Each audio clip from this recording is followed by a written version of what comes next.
what the Lakers need. The Lakers need 3 and D guys, and DeRozan is not good at either. Not only does he not make threes, he doesn't take threes. The last 2 years, he averaged 1 3-point attempt every 2 games. Think about that. 1 3-pointer every 2 games. The Spurs had to jump through hoops last season to fit around him because he's such, he just doesn't take threes, and he's a really good scorer. So I don't like the fit. If you notice, LeBron and Anthony Davis, they need spacing. They want and love spacing. And DeMar would not bring that. Their Achilles heel as a team last year, or their weakness, was their lack of 3-point shooting. They were in the bottom third in both the regular season and the playoffs. They would get worse in 3-point shooting if they made this deal. Look at LeBron's third stars historically. They become spot-up 3-point shooters. Chris Bosh in Miami, Kevin Love in Cleveland. We've seen off-the-dribble scorers struggle with LeBron, Isaiah Thomas and Derrick Rose. So, look, if he would come off the bench and own that second unit and be a scorer, maybe. But overall, if I'm the Lakers, I continue looking elsewhere for guys that are better shooters, 3 and D guys, than for DeRozan in this trade. Chris, that's such a strong take. And that's shocking coming from a resident NBA expert. What do you mean it's not a good fit?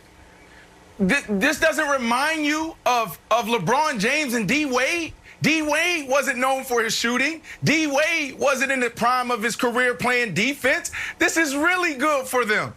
Like, come on, coming from a resident NBA expert, I am shocked. I love DeRozan. Is Anthony Davis going to become Chris Bosh? Is Anthony Davis going to become Chris Bosh? No, Anthony Davis is going to play his game.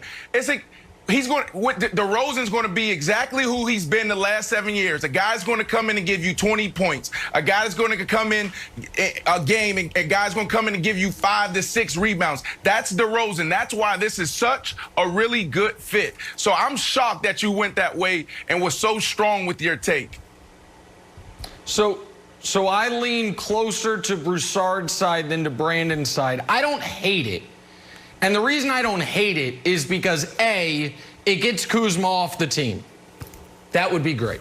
Yikes. B, it does not tie up money long term. DeRozan makes a lot of money, but it's only 1 more year. So it would keep the Lakers in free agency for the following offseason when they can maybe target another true star or just fill out the roster better. And B, whether he comes off the bench or not, he could play most of his minutes with a bench unit and be that creator scorer they need. So I understand it. But what no one has mentioned is the biggest reason I wouldn't do it, aside from the spacing. He is an aggressively bad defensive player. And the Lakers won the championship because they were the best defensive team in basketball.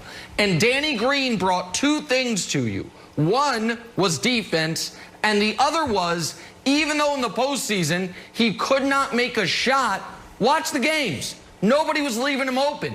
They still respected him in the corner. So he still created spacing, even if at the time he didn't deserve to create the spacing.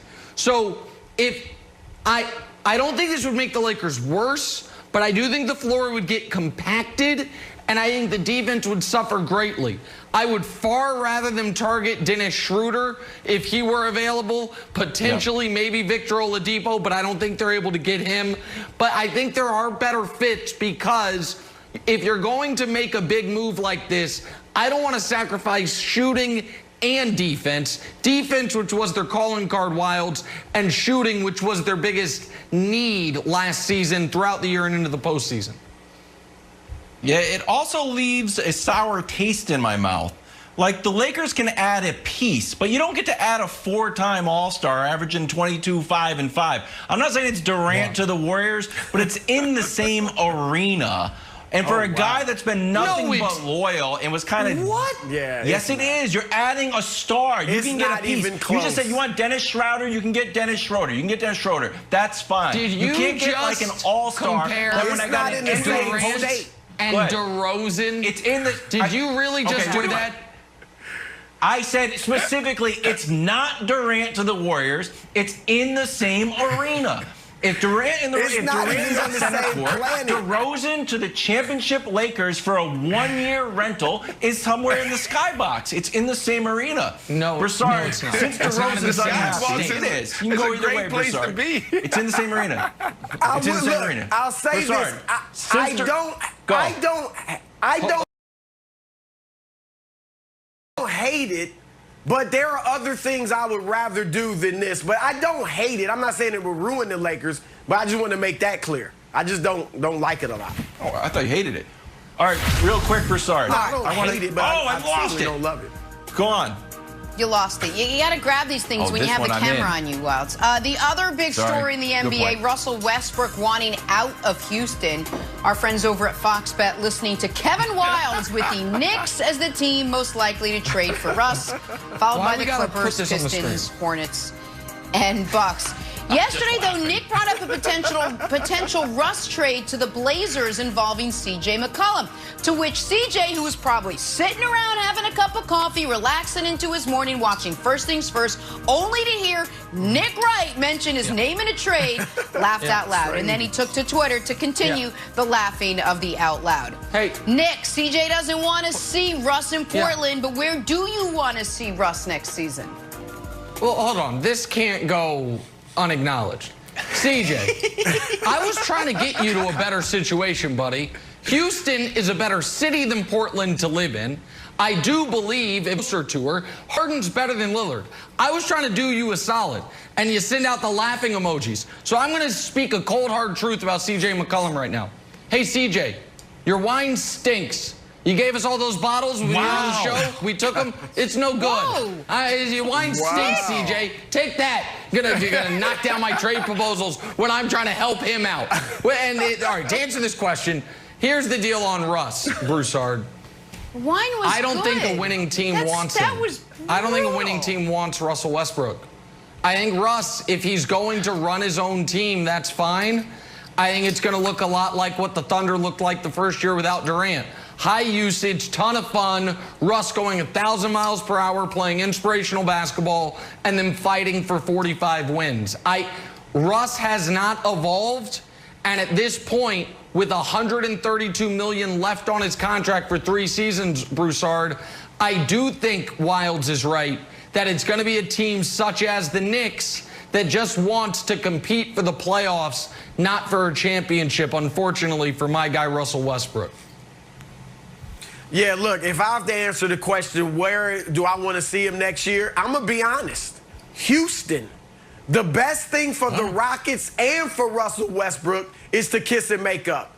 Because as Nick said, no contenders really looking to have him. So if Russ leaves, he'll go somewhere, put up big numbers, maybe make the playoffs. But his days of playing significant postseason basketball will be over. For the Rockets, you're not getting a current star in their prime for Russell, who's going to make you better or maybe even what you are right now. CJ. So the best thing is for all of them to sit down, Raphael Stone, the new GM, Steven Silas, the new head coach, Harden, sit down, work it out, and come back next season.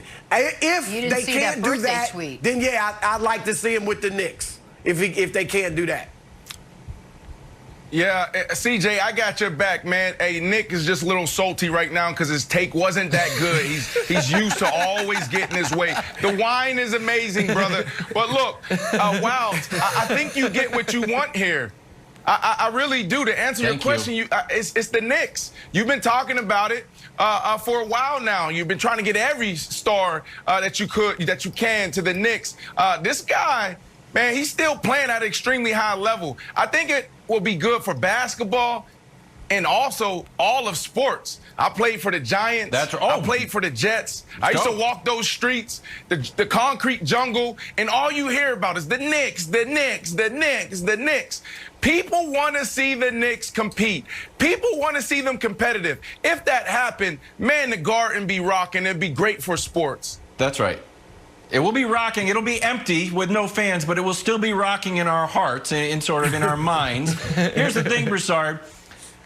If you're in the West, if he stays with the Rockets, anything short of a championship, I would say, is a failure. Even Western Conference Finals, if they flame out and Harden has another dozen turnovers, and they'll be like, oh, the Rockets, here we go again. They failed. If he comes to the East, and on a 72-game season, you win 40 games, and you sneak into the 7 seed, he would be a hero, and he can get another triple-double. He does care about it, obviously. I think this makes sense for the organization and for him personally.